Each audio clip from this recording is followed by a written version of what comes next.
बांधवांनो, लढाई आजपासून सुरू झालेली नाही, ही झाली विधानसभेच्या निवडणुकीच्या आधीची.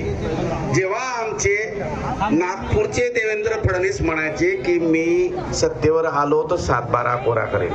फडणवीस साहेब, लढाई तुम्ही सुरू केली, पहिला डाव तुम्ही टाकलेला आहे. आता तो तुमचा डाव बच्चू कडूनी तुमच्यावरच तुमच्याच गावात उलटवलेला आहे.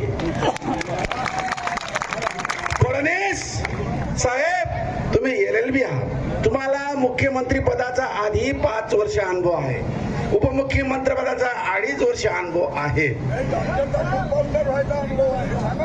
आणि तुम्ही डॉक्टरचे कंपाऊंडर झाले, म्हणजे तुमचं डिग्रेडेशन सुद्धा तुम्ही करून घेतलेलं आहे जेव्हा शिंदेला CM बनवलं तेव्हा.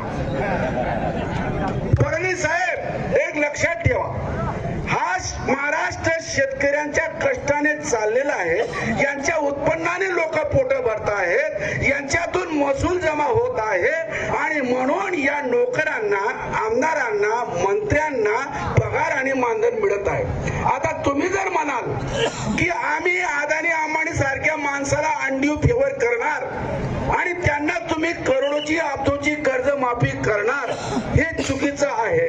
आणि इकडे तुम्ही शेतकऱ्यांची कर्जमाफी करत नाहीत, हे भयंकर वाईट आहे. आणि जर तुम्हाला या कर्जमाफीसाठी पैसा हवा असेल, आमचे अजितदादा पवार 70,000 कोटी जे काही चोरलेले आहेत ते परत करायला तयार आहे. कालच शरद पवारांनी अजितदादांना सांगितलं, अरे ओ भतीजा, वो जो तुमने माल चुराया है ना 7,000 करोड़, वो वापस कर दे. अगर वो तुमने वापस कर दिया ना तो तुमके जेल जाना पड़ेगा, ना तो तुमको गंगा में डुबकी लगाना पड़ेगा. तो अजित पवार ने सोचा, चाचा फिर क्या करे, कुछ नहीं, किसानों का पैसा तुमने जल सिंचन में चुराया था 70,000 कोटी.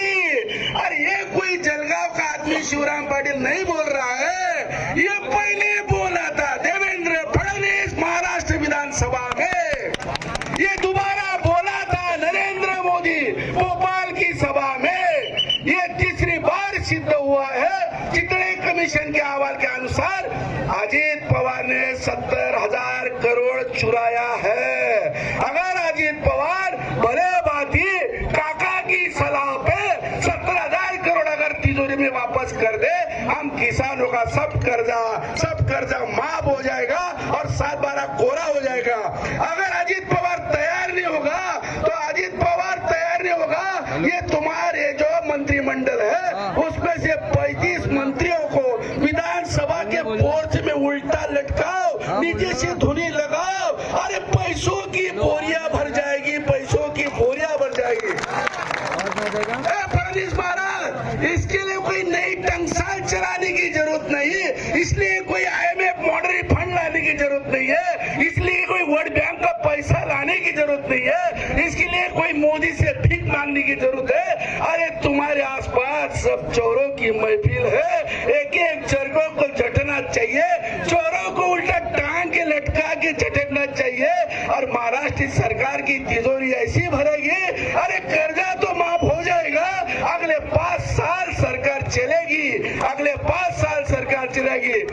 फडणवीस, सब चोर लोगों को तुमने मंत्री बनाया है. मैं जलगांव का आदमी हूँ, मेरे यहाँ गुलाबराव पाटिल अरे पान को चूना लगाता था, चूना, और वो टपरी में बैठ के टैंगो बेचता था, चुरा के टैंगो. उस आदमी के पास 5 साल में 2,000 करोड़ की जायदाद कहाँ से आ गई, संजय सिरसाट के पास कहाँ से आ गई, और जीनिस महाजन के पास कहाँ से आ गई. तुम बोलो अजित पवार के पास इतना दौलत कहाँ से आ गई. ये चोरों तुमने चुराया है, ये चोरों तुमने चुराया है. और देवेंद्र फडणवीस, तुम इन चोरों का महाचोर सरदार बना हुआ है. देवेंद्र फडणवीस, तुम चोरों का सरदार बना हुआ है. तुम कितना भी कानून चला ले, तुम कितनी भी अक्कल चला ले, अब ये किसान होशियार हो चुका है. अब ये उठने वाला नहीं, ये लड़ने वाला है. या तो फडणवीस जाएगा या तो कर्जा माफ होगा. नमस्कार.